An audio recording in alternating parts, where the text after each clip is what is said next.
all of that. I'm very, very worried because Ryan Clark is missing something that's very, very important.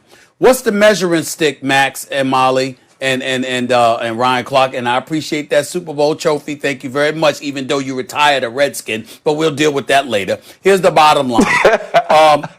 The Kansas City Chiefs are the standard. When I look at the Pittsburgh Steelers, I'm asking myself, what are the chances that this number 3 defense against the pass, this number 7 defense against the rush, the number 1 defense in points allowed in the entire NFL, what are they going to do with those brothers? That's my measuring stick. So when I look at it from that perspective and I see the Steelers bending a lot, but not necessarily breaking. I'm seeing your boy, Ben Roethlisberger, even though he's playing like an MVP candidate, in a game, in a time in the season where 1 mistake or 2 mistakes will definitely cost you. I'm seeing some of the things that he does, some interceptions that should have taken place, some ill-advised throws, etc., etc. It makes me a bit nervous. The Steelers are a big-time team. I'm very proud of them. I know they're going to go to the playoffs. I believe they'll win at least a game in the playoffs. But I'm looking at them, and the measuring stick is, what are their chances to knock off the Kansas City Chiefs?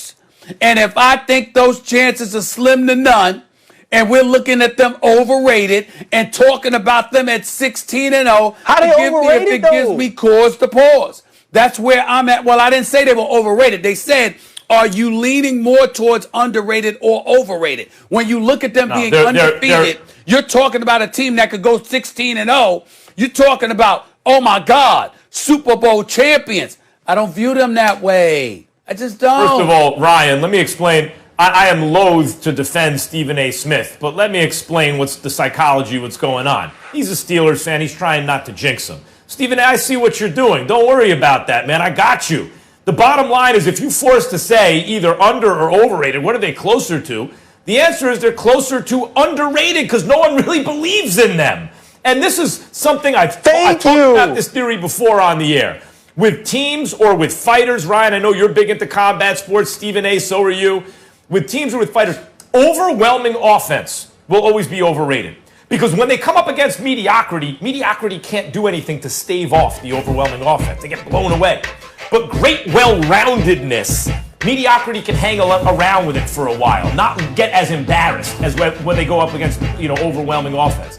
So what did this Pittsburgh Steelers do in the 2 games they had on the schedule that were tough, right? In their tough games, Ravens and Titans, they won them both, and those are very tough games, but they were close. You know what they reminded me of? The way the New England Patriots used to win games for so many years, right? Especially before Tom Brady became the crazy, record-setting passing Tom Brady and was much more of a game manager first part of his career, right? The Patriots would win like that, and you got the feeling every time, like, damn, that other team was more talented. How did they just do that?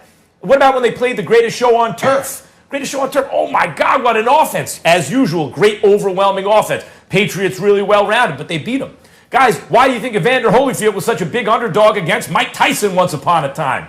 Great well-roundedness versus great overwhelming offense. But the well-rounded fighter or team is usually underrated. It is the case here. The Steelers are excellent against the run. They're excellent defensively, period. They've had some special team struggles recently, but when they needed the special teams to show up, they did against the Titans. That was a difference in the game.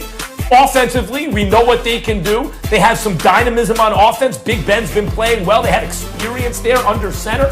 Guys, the Pittsburgh Steelers are probably the most well-rounded team in the NFL, and that's why people don't really believe. But I'm telling you right now, they're among the best teams, and if I have to say, are they over or under? They are underrated. Listen, I agree with Max. I believe they're underrated because we aren't talking about this team. We are talking about this team in the way that you just did, Stephen A. No one is singing the 2007 New England Patriots praise. No one's saying that this team will have Mercury Morris crying in his champagne. Mercury Morris won't get to make a rap about the 72 Dolphins. Nobody's saying that. Because we're watching them play games and we're watching them make plays in situational football moments that allow them to win. They aren't blowing people out. It's not pretty. Patrick Mahomes isn't playing quarterback, or Russell Wilson isn't playing quarterback. But all they've done is 10 times they've lined up people in front of them, and 10 times they've beaten that team. Because what happens is sometimes you're going to have a bad day. Every now and then you have a letdown. But there's only been one team in the entire NFL that has never had such a big letdown that they caught an L. This is a very good football team.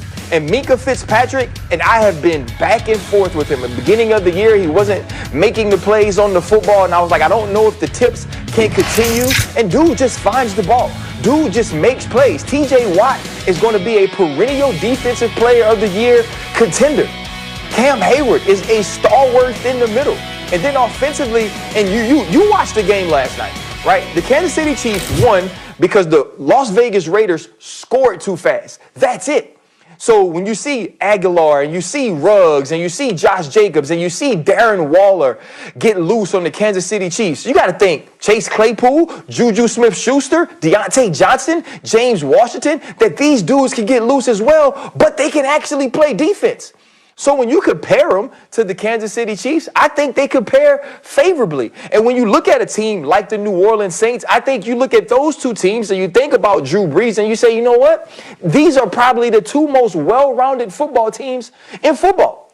The reason we like the Kansas City Chiefs over everybody else, which we should, is because of their quarterback.